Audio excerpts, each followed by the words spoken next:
नाम मन को भगवान में ले जाता है और रूप मन को प्रभु के चरणों से बांधता है। रूप वो रस्सी है, रूप की रस्सी में ही तो फंस गए सारे व्रजवासी, सारी गोपियां, सुखदास जी, तुलसीदास जी, सुखदेव जी, सारे महापुरुष परमात्मा के दिव्य रूप की रस्सी में ही तो फंस गए,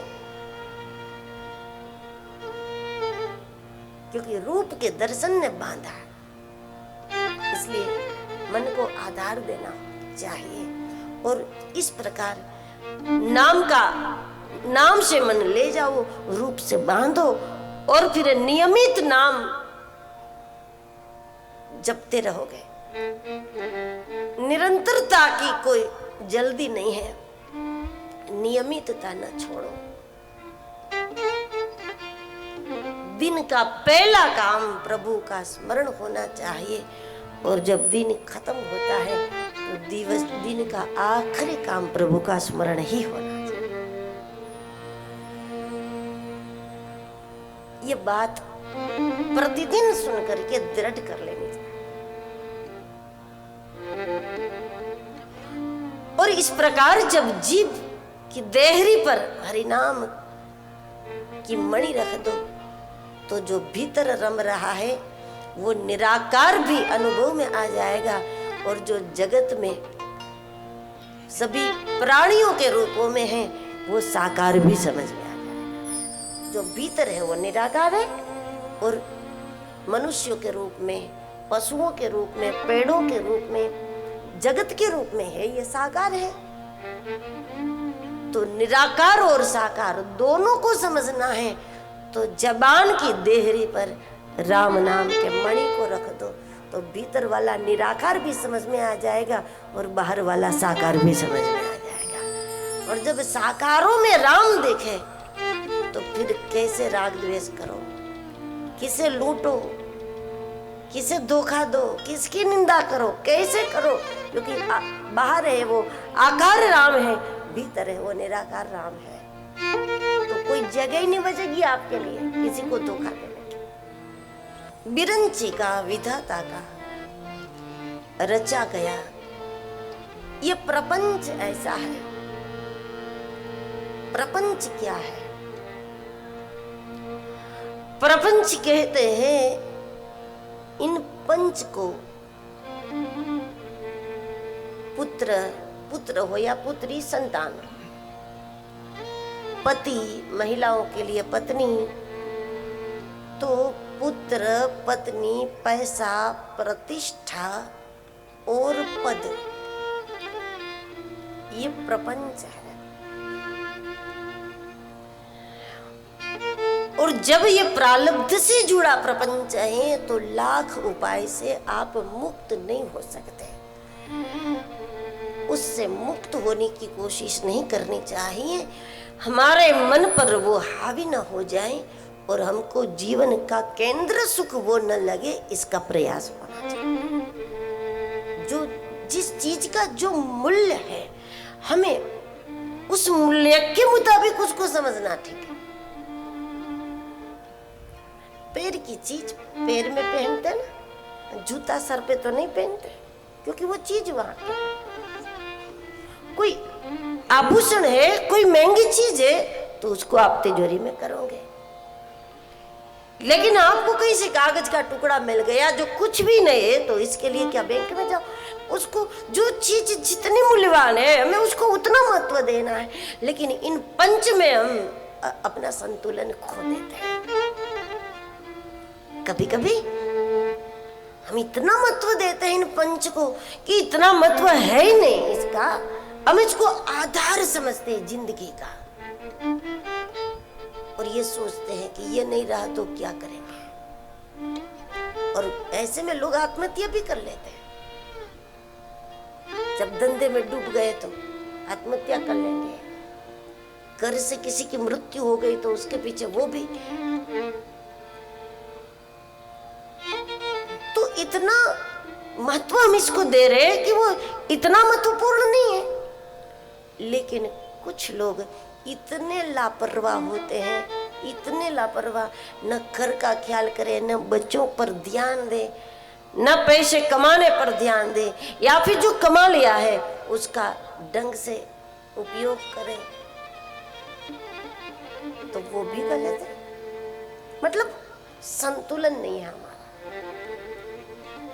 वो हमारे ऊपर हावी हो जाए वो गलत है, क्योंकि वो आधार तो है ही नहीं। ये प्रपंच टिकने वाला नहीं है और आधार कभी हटने वाला नहीं। जो कभी हटे नहीं इसको आधार कहते हैं, और जिसका कल होना निश्चित नहीं है वो सब प्रपंच है। उसमें हमारा विवेक जागरूक हो, यह जरूरी है।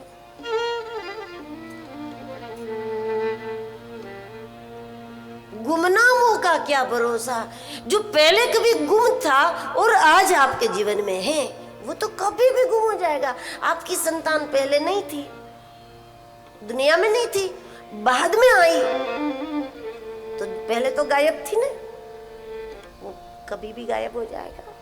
हमारा अपना सबका शरीर भी पहले गायब था, इतने वर्षों से आया, जितने वर्ष के हुए उतने वर्षों से आया दुनिया में, तो वो भी कभी भी गायब हो जाएगा, क्योंकि जो पहले अदृश्य था उसका अदृश्य होना निश्चित है। इन प्रपंच को इतना महत्व न दें कि वो हमारे मन पर हावी हो जाए, हमको इसी का विचार रहे, हम इसके लिए पाप भी करें, कुछ भी करें, भगवान से भी आग्रह करें, बड़ी बड़ी मन्नतें करें।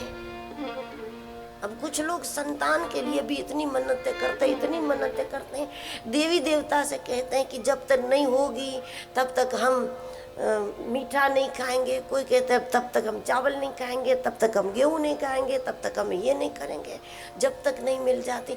इस प्रकार आप भगवान के सामने जब धरना लगाओ और फिर आपके घर में संतान हो जाए तो निश्चित समझ लो धुंधुकारी आएगा घर में। भगवान के सामने हट करके जब कोई संतान चाहते हैं तो भगवान भी कोई भूत भेज देते हैं कि जाओ इसका मोह भंग करो, जाओ। फिर संतान मोह भंग करने वाली होती है, परेशान करने वाली। प्रभु से प्रार्थना करें यहाँ तक ठीक है, लेकिन भगवान के सामने धरना नहीं देना चाहिए कि कोई आत्मा आ जाए, और ऐसे में उसी के द्वारा मोह भंग होता है। क्योंकि भागवत की यही कथा है कि आत्मदेव ने किसी महात्मा के सामने धरना दिया था, जिद की थी कि आप चमत्कार करके भी एक संतान दे दो, यदि आपने नहीं किया तो फिर मैं आत्महत्या करूंगा, आपके सामने ही मर जाऊंगा मैं, उसका पाप आपको लगेगा। महात्मा ने सोचा पाप तो लगेगा नहीं लगेगा पता नहीं, लेकिन गुनाह तो लागू हो ही जाएगा ना, या मैं ही हूं और ये मरे तो कानूनन दृष्टि से गुनाहगार हो जाएंगे। और आखिर जब उनको फल दिया तो परिणाम क्या हुआ? भले उस फल से गोकर्ण महाराज हुए, लेकिन जिद का परिणाम क्या हुआ? संतान से फिर आखिर मोह भंग थे। प्रपंच हावी नहीं होना चाहिए। जीवन में ये सब हो, पुत्र पत्नी पति पैसा प्रतिष्ठा पैसा, ये प्रारब्ध है तो आप उसको छोड़ के भी नहीं जा सकते, वो रहेगा आपके जीवन में, उसको अपनाना पड़ेगा आपको। सजा खत्म होने के पहले कोई गुनाहगार भागने की कोशिश करता है तो फिर और भी एक गुनाह लागू हो जाता है उस पर।